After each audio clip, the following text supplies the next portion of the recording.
Je suis Nicolas du magasin Gauthier Avignon, et directeur du magasin et vendeur en conseil à d'ameublement. Les plus fréquentes, c'est plus compliqué parce qu'on est surtout sur deux typologies de clientèle. On a une clientèle de centre-ville qui est sur du gain de place et on a une clientèle plus à la verdure et qui a moins ce problème de gain de place. Donc on est sur l'optimisation d'espace, de rangement caché ouvert. C'est un peu particulier mais c'est très agréable à travailler.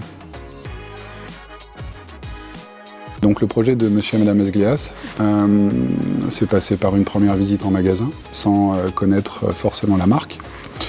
Et c'était un besoin de rangement de bibliothèque, grand collectionneur de BD.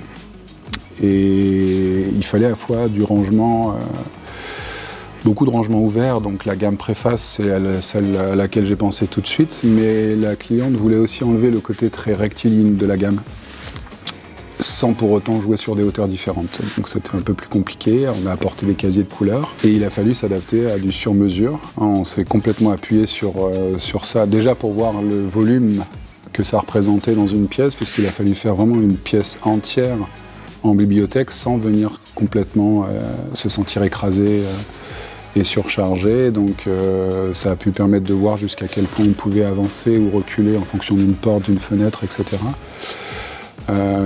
Et après, la visite à domicile a été encore une autre étape forcément pour la prise de mesure, parce qu'on a des contraintes que nous on connaît sur des plinthes, sur des prises, sur des profondeurs. Les murs sont jamais droits. On va chez la cliente plutôt dans une seconde étape, nous, c'est-à-dire on fait d'abord un choix de collection qui plaît visuellement, et la partie prise de mesure est plutôt une confirmation du projet. Le fait de montrer les projets en 3D à nos clients permet déjà dans un premier temps de les rassurer sur ce que nous on avait en tête, parce que forcément nous ça va très vite parce qu'on a les meubles, on a les dimensions, on a les projets qu'on peut visualiser dans notre tête, mais pour un client c'est beaucoup plus difficile à se projeter déjà dans les espaces.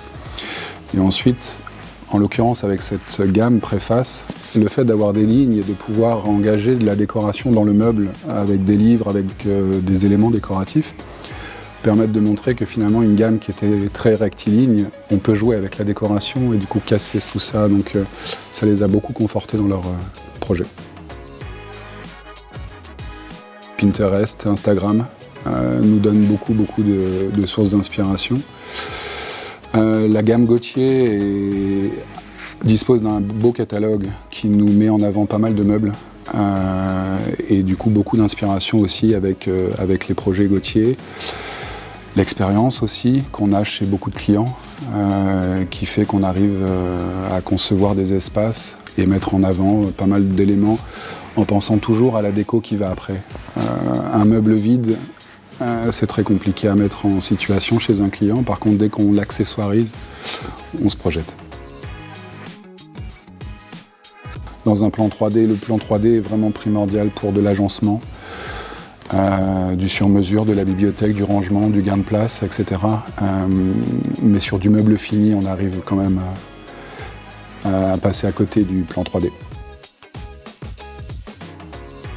Alors il y en a qui sont très renseignés sur le côté éco-responsable de la marque, à la fois pour la production, à la fois pour l'approvisionnement, etc. Donc il y a des gens qui sont très attachés à ces valeurs. Et il y en a d'autres, c'est purement pour le design et le côté très rassurant du bois qu'on a chez Gauthier, c'est-à-dire quelque chose d'intemporel, avec des lignes modernes. Donc on a une typologie de clientèle très variée, mais qui reste principalement une clientèle d'un certain âge et qui a l'habitude d'avoir des meubles depuis 30-35 ans et qui veut moderniser mais sans non plus partir sur du brillant.